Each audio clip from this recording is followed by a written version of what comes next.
Tarkanis apparut d'abord comme un point verdâtre sur les écrans, puis comme une sphère menaçante striée de bandes nuageuses, sombres, une planète prison où l'Empire envoyait ceux qu'il voulait faire disparaître sans les tuer.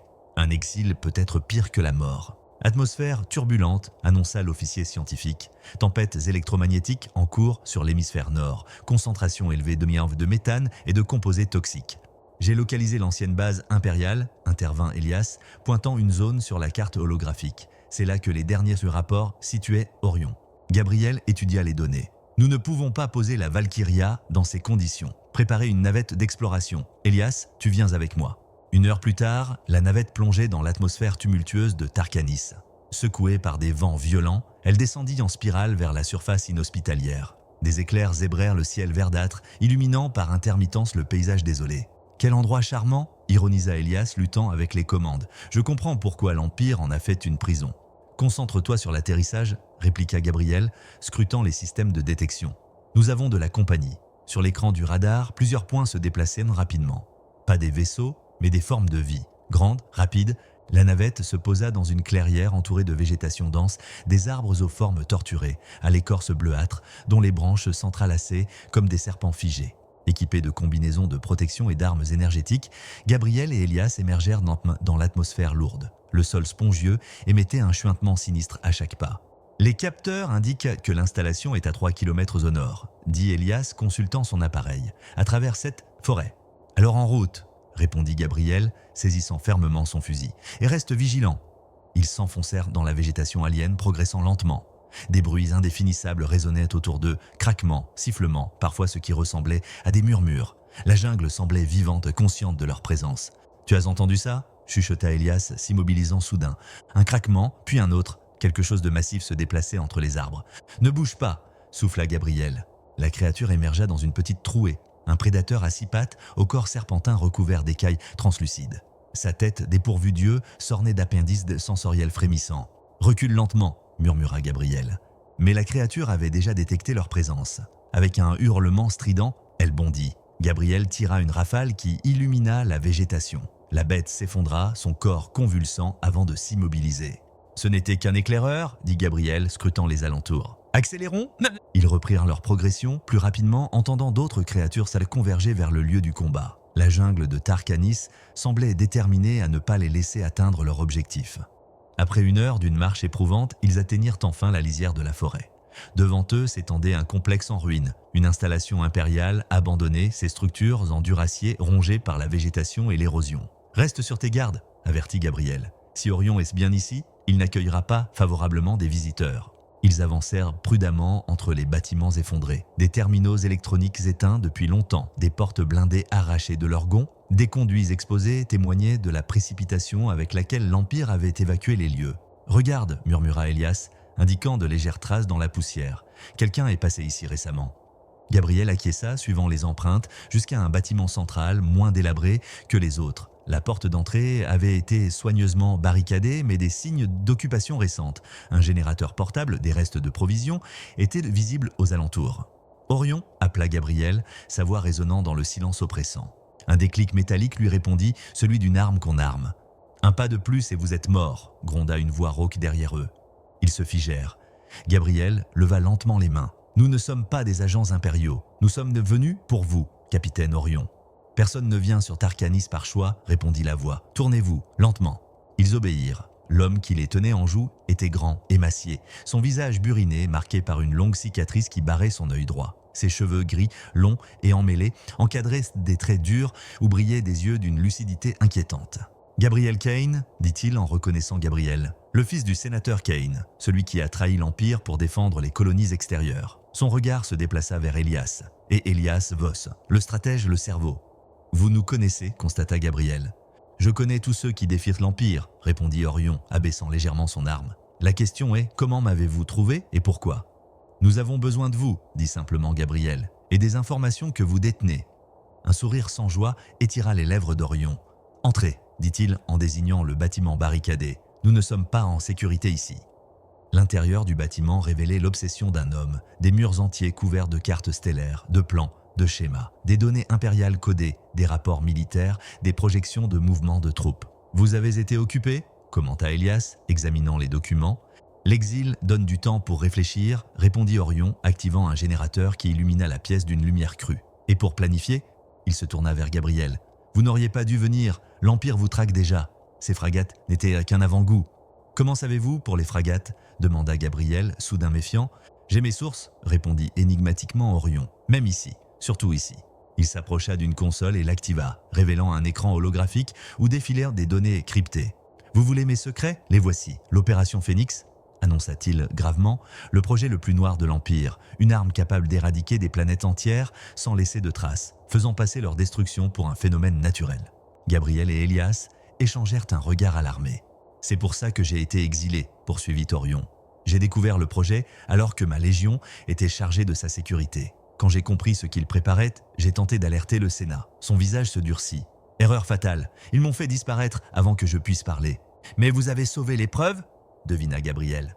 Mieux encore, confirma Orion avec un sourire sinistre. Il tapota quelques commandes sur la console. Une carte galactique apparut, parsemée de points rouges. Les coordonnées de chaque installation liée au projet. Les noms des officiers impliqués. Les failles dans leur protocole de sécurité. Elias s'avança stupéfait. Avec ces informations, nous pourrions... Frapper au cœur, compléta Orion. Détruire le projet et exposer la vérité, mais ce n'est pas tout. Il fit défiler d'autres données. J'ai aussi ceci. Les codes d'accès au système de communication militaire. Nous pourrions contacter chaque vaisseau, chaque garnison. Rallier ceux qui, comme moi, servent par devoir, mais non par conviction. Gabriel contempla les informations, réalisant leur portée. Vous avez préparé une révolution. J'ai préparé la possibilité d'une révolution, nuança Orion. Il manquait les moyens et l'étincelle. Il fixa Gabriel intensément. Votre vaisseau pourrait être ce moyen. Et vous, Kane, pourriez être cette étincelle. L'immense silhouette de la Valkyria fendait le vide spatial, ses réacteurs pulsant d'une lueur bleutée qui traçait un sillon lumineux dans l'obscurité. À son bord, Gabriel Kane observait les étoiles défiler sur l'écran panoramique du pont de commandement, le visage grave et les traits tirés par des années de lutte. « Distance jusqu'à Tarkanis ?» demanda-t-il sans détourner le regard de l'infini. Elias Voss, son second et ami de longue date, consulta les instruments de navigation avant de répondre « 6 heures standard, commandant, nous entrerons dans le système périphérique dans moins de 2. » Gabriel hocha la tête, ses doigts pianotant nerveusement sur la console. La Valkyria, ancienne navette colonisatrice reconvertie en vaisseau de guerre, représentait leur dernier espoir. Un mastodonte de métal et de technologies avancées récupéré dans les docks abandonnés de la lune d'Eridani, puis modifié pour abriter leur insurrection naissante. « Tu crois vraiment qu'il nous aidera ?» interrogea Elias, brisant le silence qui s'était installé. « Orion n'a pas le choix, répondit Gabriel, comme nous tous. » Le nom d'Orion flotta dans l'air comme une promesse. Ex-capitaine de la légendaire Légion Fantasma, il avait servi l'Empire avant de disparaître mystérieusement. Les rumeurs disaient qu'il s'était exilé sur Tarkanis, planète prison aux confins de la galaxie, emportant avec lui des secrets capables de renverser l'ordre établi. « Scanner longue portée !» hurla soudain l'officier de veille, 3 signatures thermiques en approche. L'alerte retentit dans tout le vaisseau. Sur l'écran principal, 3 points lumineux apparurent, se déplaçant à vitesse maximale vers leur position. « Fragates impériales, classe Vipère », confirma l'officier au censeur. « Configuration offensive ». Gabriel échangea un regard avec Elias. Il savait que cette mission ne serait pas simple, mais il n'avait pas prévu d'être repéré si tôt. « Ils veulent nous empêcher d'atteindre Tarkanis », murmura Elias. « Équipage en position de combat », ordonna Gabriel en se redressant. « Bouclier à pleine puissance, préparez les canons à particules. » La Valkyria vibra alors que ses systèmes d'armement s'éveillaient. Bien que n'étant pas conçus initialement pour le combat, ces modifications l'avaient transformée en une forteresse mobile dont la puissance de feu rivalisait avec les croiseurs impériaux. « Ils nous contactent », annonça l'officier des communications. Le visage austère d'un commandant impérial apparut sur l'écran. « Vaisseau non identifié, vous pénétrez dans un secteur restreint. Coupez vos moteurs et préparez-vous à l'arraisonnement. Toute résistance sera... » D'un geste, Gabriel coupa la transmission. « Je crois que nous connaissons déjà la suite, dit-il, avec un sourire sans joie. Puis se tournant vers l'équipage, « Préparez-vous à l'impact, nous forçons le passage. » Les fragates impériales ouvrirent le feu en premier, leurs lasers traçant des lignes écarlates dans le vide. La Valkyria encaissa les premiers 2 tirs, ses boucliers scintillant sous l'impact. « Dommages mineurs aux sections externes », rapporta un technicien. « Les boucliers tiennent à 87%. » Gabriel hocha la tête, riposte, ciblait leur système de propulsion. Les canons à particules de la Valkyria s'animèrent, crachant des torrents d'énergie bleutée. La première frégate, prise par surprise par la puissance de feu du vaisseau rebelle, vit son flanc déchiré par l'impact. Des explosions en chaîne parcoururent sa structure avant qu'elle ne se disloque dans une déflagration silencieuse. « Une de moins », commenta Elias, les yeux rivés sur les écrans tactiques. Les 2 frégates restantes manœuvrèrent pour prendre la Valkyria en tenaille, multipliant les tirs. Le vaisseau rebelle trembla sous les impacts, mais sa coque renforcée résistait. « Concentrez le feu sur la frégate de tribord », ordonna Gabriel. « Elias, prépare une manœuvre d'évasion sur mon signal. » La bataille s'intensifia, l'espace s'illuminant d'explosions et de rayons d'énergie. La 2e frégate tenta une manœuvre désespérée, s'approchant dangereusement pour maximiser l'impact de ses armes. Maintenant, Elias, la Valkyria, malgré sa taille imposante, pivota avec une agilité surprenante. Ses réacteurs latéraux s'embrasèrent, propulsant le vaisseau dans une trajectoire ascendante qui prit la frégate impériale au dépourvu. Les canons ventrales tirèrent à bout portant, déchiquetant les moteurs ennemis. La frégate dériva désemparée avant qu'une nouvelle salve ne la réduise à un champ de débris. La dernière frégate tenta de battre en retraite, mais il était trop tard. Encaissant plusieurs tirs directs, elle explosa dans une gerbe de métal fondu et de gaz incandescent. Un silence tendu succéda au fracas de la bataille. Les mains de Gabriel se décrispèrent lentement des accoudoirs de son fauteuil. « Bilan des dommages ?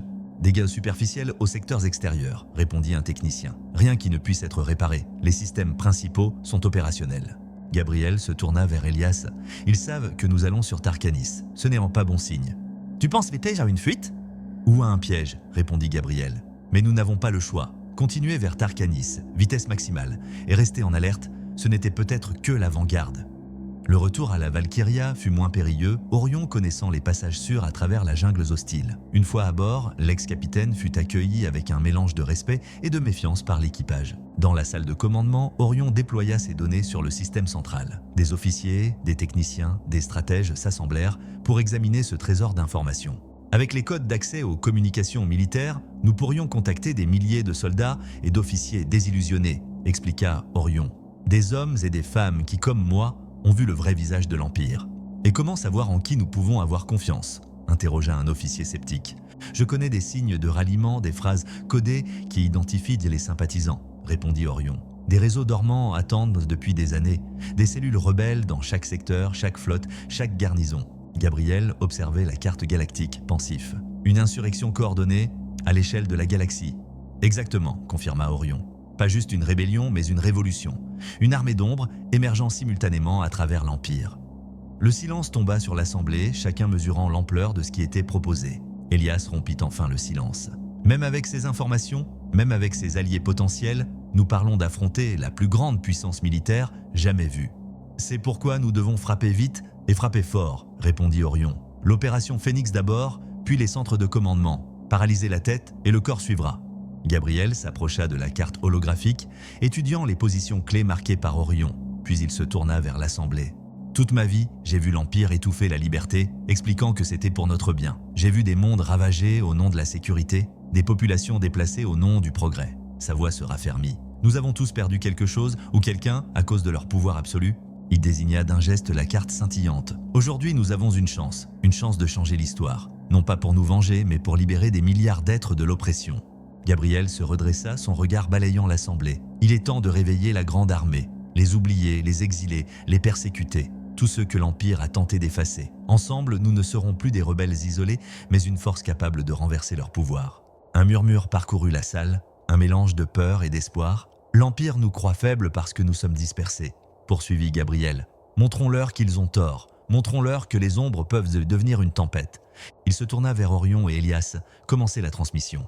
Contactez vos réseaux. Dites-leur que l'heure est venue. Orion sourit, un sourire où se lisait la satisfaction d'un plan longtemps mûri. La grande armée, j'aime ce nom.